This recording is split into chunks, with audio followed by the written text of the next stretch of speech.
Good morning guys! Welcome back to my channel, to my Facebook account pala. Ayan, pambungad ng umaga. This is the reality of having bugwiters na alaga. Ayan yung ating mga lilinisan at yan yung mga nag-aabang na mapakain ko sila. Ayan. At magpapakain na po tayo. Yan ang ginagawa ko first day in the morning. Makakainin ko sila. Ganyan po talaga sila sa umaga. Sobrang ingay dahil nagugutom na po sila.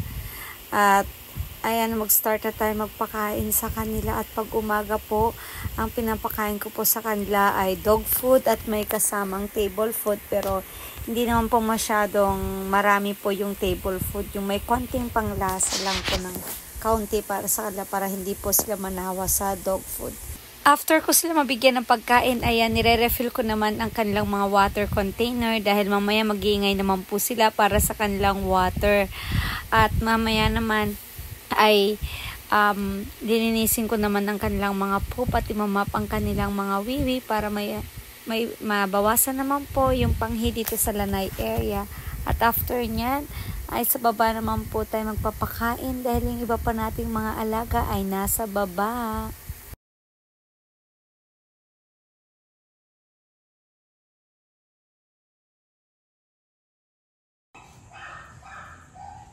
Nag-start nang kumain si Latte. Si Duke, ganyan lang yan. Di pa yan kumakain sa simula. Pero mamaya-maya kakainin na rin niya yan. Pag umaga, binibigyan ko sila ng konting table food and dog food. Pero sa hapon or sa gabi, pure dog food na yung binibigay ko sa kanila. Ayan, ubos na kaagad. Diba? Nag-map lang ako at nagwalis ng kanilang mga dumi. Ubos agad ang pagkain nila. Mamaya naman lilinisin natin yung ilalim ng kanilang cage. Hindi ko pa muna sila pinalalabas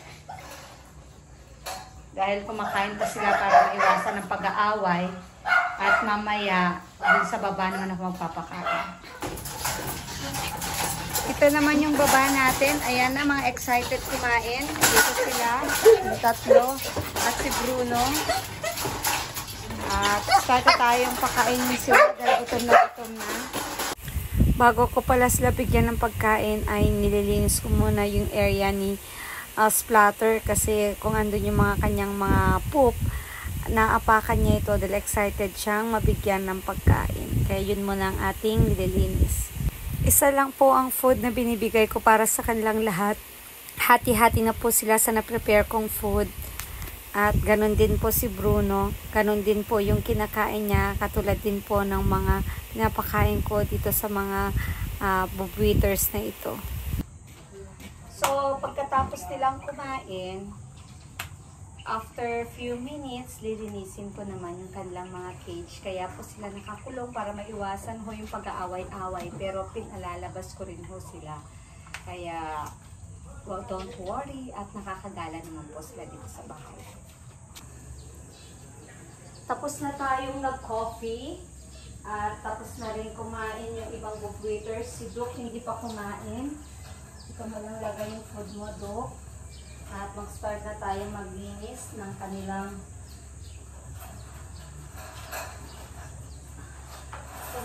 area. Linisin na natin. Tatanggal po ito.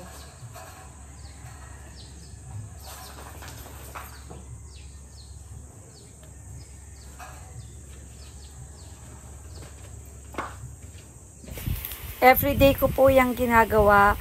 Monday to Sunday po yan. Pag Lunes hanggang Biyernes naman po, maagang-maaga ko po yan ginagawa para bago po ako makapasok sa office ay malinis na po nating maiiwan ang ating mga doggies. Pasensya na po sa mga masaselan.